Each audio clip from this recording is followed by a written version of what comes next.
Okay, so yeah, thank you, Zach, for the introduction. That's very kind of you. I'm going to talk today not really about my work, but about creative process, which I think is kind of like a good opportunity for me to put some things together and kind of like remind myself about it, but also to share this with other people. So yeah. So my name is Cristina Bejarano. Who am I? I'm an industrial designer, set designer, a visual artist. As Zach told us. So what am I going to talk about is the creative process, and what I think about the creative process is that it is very different, not only between careers or professions, but it has as many personalities as we have. So it's different, and I just want to give tools so that people could apply them. But like the idea is that you create your own, that you find your own creative process, that you gather some tools here and put some things together so that will help with your process.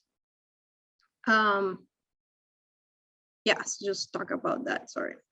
So things that the way I think the creative process is. So it's like you have thoughts, right? And you get those thoughts and you put it into like an idea, which is like a more concrete thought. It's not the same for everyone, as I say, and then you can borrow like some tools from different professions, like I'm going to do from design. And, you know, like there is like other areas, I don't know, for me, it's like craftsmanship and all those other areas that I work on. And the idea is that you create a system that will help you solve a problem specific, or in for artists will be like a theme.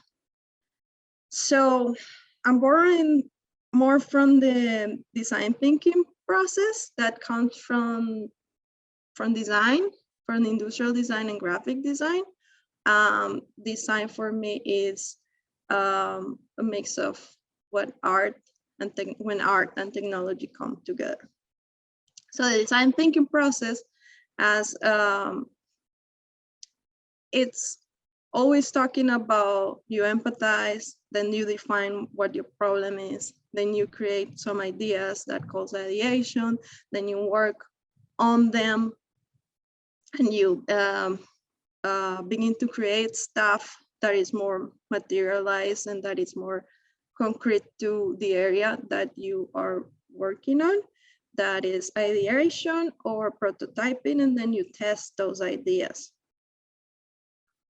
Then you come back. The idea is that this is not a linear process, and that you will be, you understand all this in between, so that you can come back to any of them when you feel stuck, or when you feel that you haven't really solved what you aim to, right? But the idea is that you have kind of this present. I want to explain a little bit about what is an idea for me, right? So you have many thoughts. Like for me, it's like thoughts are like, so you have many thoughts, and then you're thinking in something in specific. Per se, I want to create a table, and I have that in mind because maybe I have some problems with an existing table, and I want to like solve those. So there is a reaction about that problem, but it's not an action yet. It's just a reaction. That's kind of like where the idea grows, right? That's the spark. As scientifically, like people say that we have 70,000 thoughts per day, which is a lot. There are other people disagree and say that we have 15,000. I'm not here to say like how many we have, because I'm not a scientific, but I'm going to like find a major point. I would say in average, we can have 3,000 thoughts. If you take 5 or 10 of them, your strong thoughts about what you're, what your problem is, or what the theme that you're working is. It's just 5 of them. So that's, that's you get the strongest one. So you start creating some connection there. Then you have that. You gather as many as possible, like as many ideas you have. And the idea is like you have to set up a system that helps you gather those thoughts very easily. Like you can cache them. It's like I always do a comparison. It's like when I'm doing my dream journal. When I dream, when I wake up, if I move, literally if I move too much, then I forget the dream. So I have a notebook and a pen right by my side. So that means that I'm just going to grab it and write it, and that's been working so well. So it's kind of like that, what I'm like suggesting. It's just like, you have notebooks around, you have post-it notes, you have some people just record themselves. Some people are really good at writing, so you use that, or you use a mix of them. Like the idea is you get so comfortable that you have all these tools around you, that in any time that you get that idea, you can cache them with less effort. Though also in this phase, like all the ideas are valuable. Doesn't matter if it doesn't make sense to you in that moment. You just want to have, you have to record them. You want to record them. Don't discard them yet. Let them be. They sometimes grow in something that is not even related to what you're thinking, but you will understand it later, right? So it's kind of like you want to gather and you want to have a system to record them. And the other thing is, like, as we all know, ideas happen at any time, sometimes in the shower. So for me, it's like when I'm working on something and I work, maybe I get stuck, right? And then I go home, I'm driving. Right when I'm driving, I get something. So now I found like I can record myself. Before the iPhone and everything, it was kind of difficult, and I always like kind of like struggle a little bit with that. But you can record a note and then transform it. You can maybe do a drawing or a collage or something that will help you to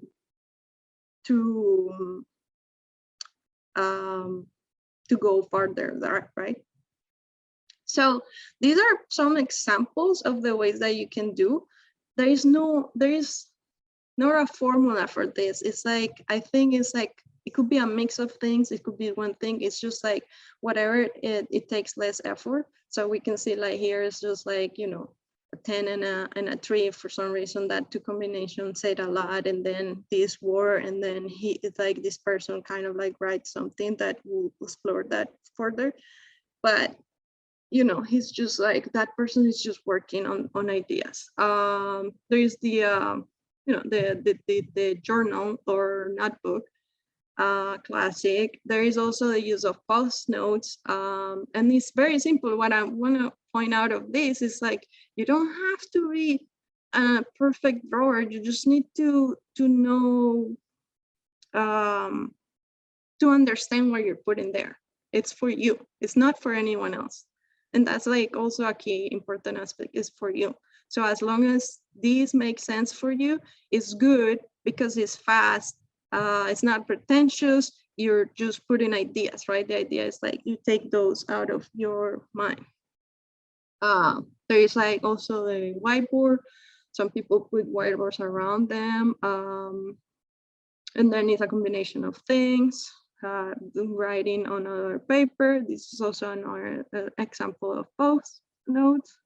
And then there is also like a collage. Some people don't draw, and that's okay. You can borrow the image that will make that connection for you. But the most important part of this, I think, is that you gather that information and you register that information somehow, so that you can go back to it, and that you also understand what what is important in that for you, because this is really very intimate. You're not sharing this quite yet.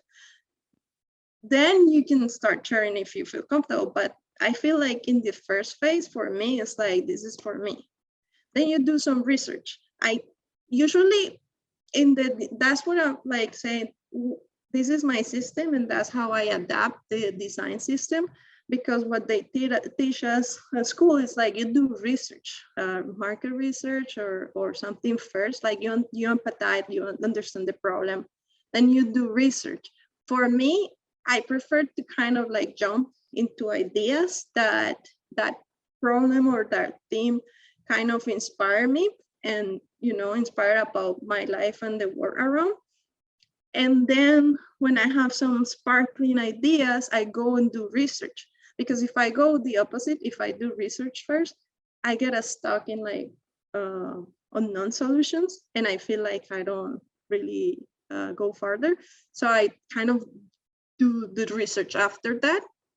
And then I look at inspirations, which could be like any inspiration. It could be from the daily life, or you go to a place that you know that something related to where you're working is happening, or you do mood boards that are kind of like what we did see before, that are like a collage of images and things that are assisted, that not necessarily are entirely related to directly related with what you're working on.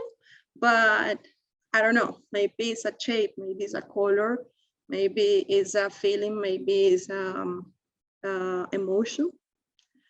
And then you go to like, when this is, you go to existing solutions. So then you like, okay, who have been here before? Who have done this before?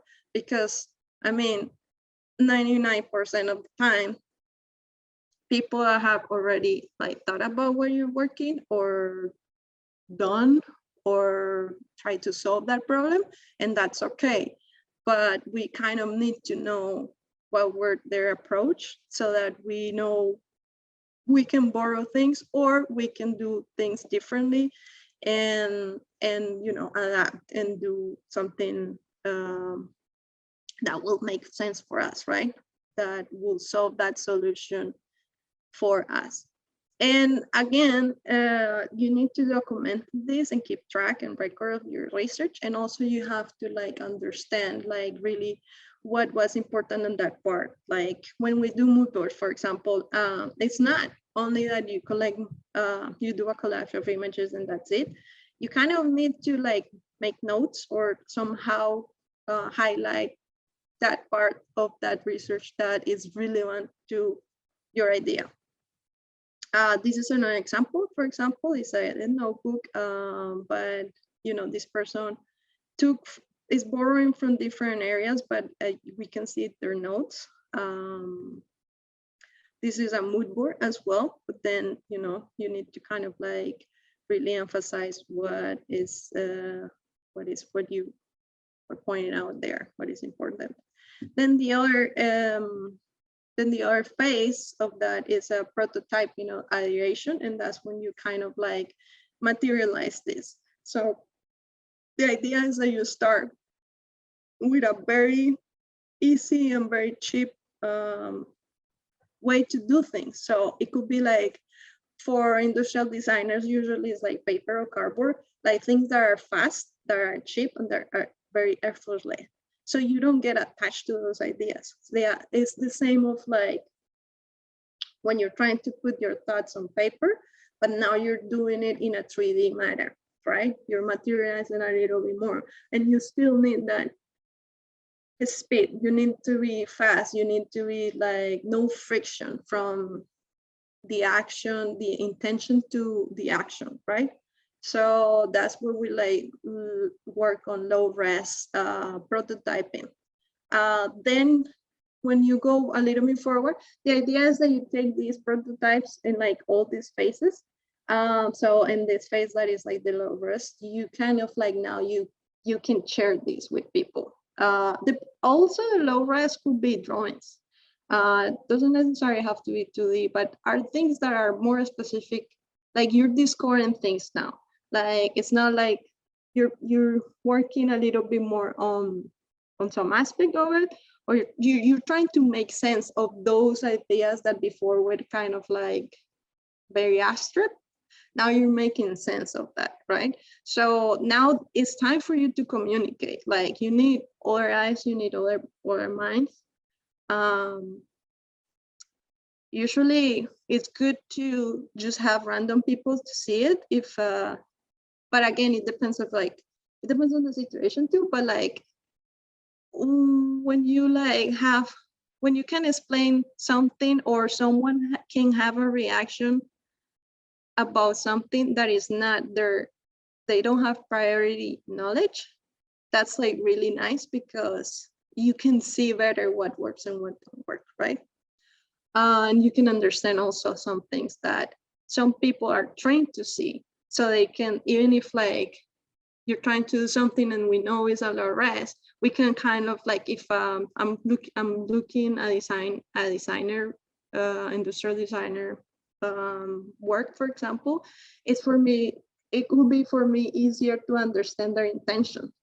But if I show it to somebody that it's I don't know, like my grandma, maybe she doesn't have any idea and she will not, like, it will be more honest, I think, or sometimes they will actually like point out things that another person that have a training will not point out. So you need kind of like a mix too. You don't want to just work with one type of one group of people. The range, the better. You will have more information, and then you continue, and then you will like either you go back and do more research or do more ideation, or you continue with the prototyping. So that's what I'm saying. Like this is not a linear process, and the idea is that when you get a stock, you have to kind of like either go back or move forward, but you always have to be doing something, right? So that ideas flow, that you can give that energy to keep going. Then we have the high resolution prototyping, which means you can concentrate in some aspects more specifically because you kind of like were able to advance, right? So now you're like, now you have a concrete idea or solution. Like now you have like, not that concrete, but like at least you know more information, more concrete information, and that will fit that. And it's like, it could be what we call works like prototype. So it doesn't necessarily have to be like really appealing, but it works like. So sometimes you do a hinge or something, you can see how it works, but it doesn't necessarily have the materials or the look. Then you have the looks like, that it will be more about shape, volume, like how you will see it, right? Size. And the feel like will be more intent to like materials, right? Like it has the feeling. And then again, you need to document this, keep track, interact with them, make notes. Something that I really like is to like make even notes on the things. So like if, for example, I'm working on,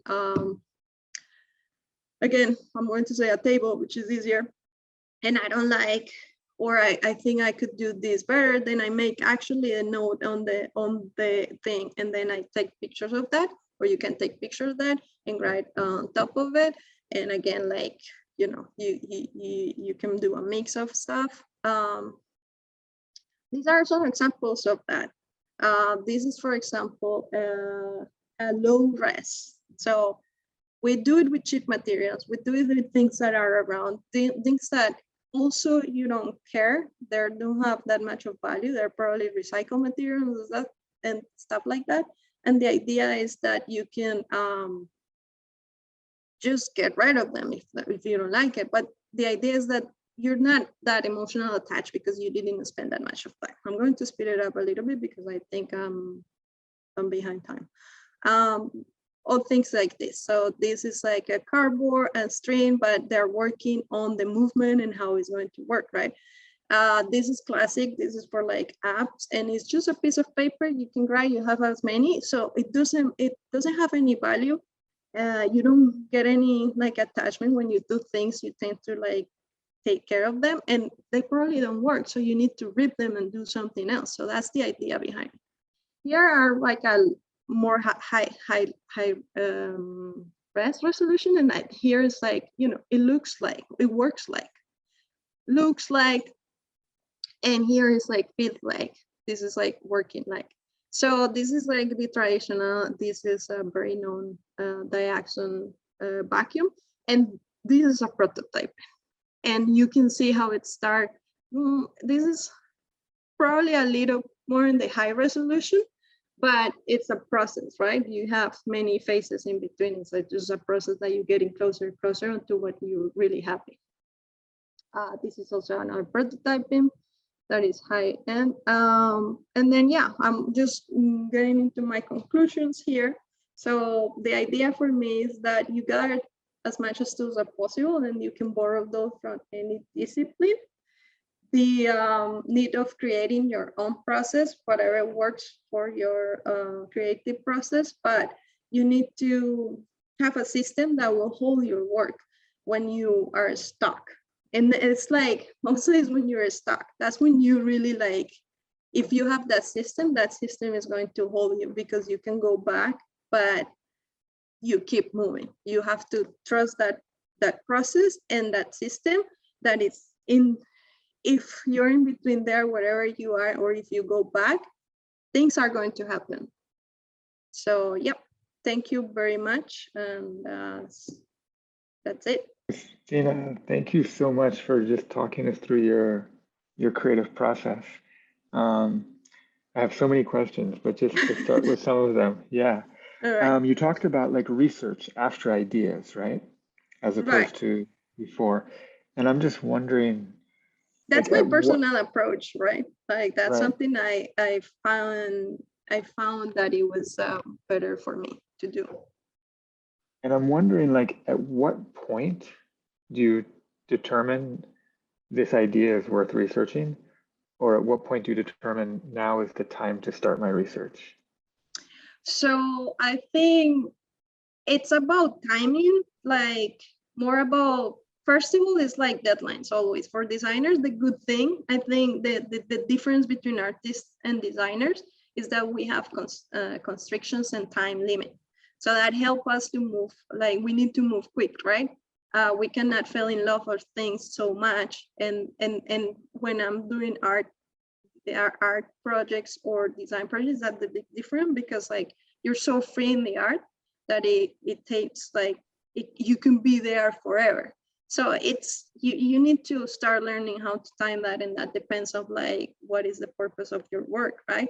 So if you have 1 year, or if you have all your life, but the idea is that you get as many as the others possible, and then there is one that you really, it will talk to you, you know, like it really resonates to whatever is there. So you kind of like go there and like research that. But then maybe after researching, you feel that there is some others that maybe also work, or maybe that idea doesn't work. So it's kind of like, that's what I'm saying. It's like it's a game of like going back and forth. Yeah, I really like that idea, even like as a writer. Like if I thought about like, oh, I'm going to write a script, it would be an interesting exercise for me to say, I'm going to collect 100 ideas before I choose one. And throughout the year, I'm just writing down all the ideas that I might have for a script, knowing that when I get to 100, I'm going to pick one. Yeah, yeah. And then and that's like, okay, actually an now, exercise. That's actually an exercise that they told us in school. It's like, if you have to like at least 100, and it will, you know, it will become a nature. Like as much as you do this, the better you're going to get. And I'm not saying this because I'm good. I mean the process. But that's what I'm like, I thought that it was very important to talk about it, because it's that, you know, like you need practice and doing it. Yeah. I have one question. I know we only have a few minutes, but could you quickly tell me, like, from your experience, products that you've built, to go from like, what was the idea? What kind of research you did? How did you build the low res, the high res prototypes, you know, Right. all the way to market? Well, how much time do we have? 2 minutes. 2 minutes, okay. So I guess maybe I will talk about my thesis, which is the one that I have most time and more, I think, fun to do it. I spent a lot of time ideating, like drawing ideas, a lot of time. I think it was more time that I did that than what I like actually got into like the solution. But once I got into that, everything clicked, everything that I was feeling, everything that I had researched, it clicked. And then I jumped into very low res prototyping. And I also kind of combined that because then I was like really short on time and I have to kind of combine between. So I did 3D graphic, 3D in design on CAD. I did cardboard, a lot of cardboard prototyping because it was the quickest and the cheapest. And then I kind of like concentrate myself after that in the high res where like in a specific mechanics of it because it was the hardest for me to understand. So I jump on that. But then also one thing that I want to point out, I spent that much time drawing and what I got from the drawing was not even the shape or the form, it was what the area was. And then I have to jump into 3D to actually like be able to get to understand what I wanted. And it was only on the point when I got into the 3D, which was with cardboard and balls, that I make like little models of stuff and I start playing with 3D, that the object start to appear because that's like, I'm more related to 3D stuff. So you kind of have to play around in like as much as you can do and explore and learn, then you have to kind of play around and understand also how you work. Right. That's amazing. So I know our time is up, but I want to thank you so much. Yeah, no, thank you for coming the and opportunity. sharing I and really talking about the appreciate it. creative process. Thanks Yeah. so much.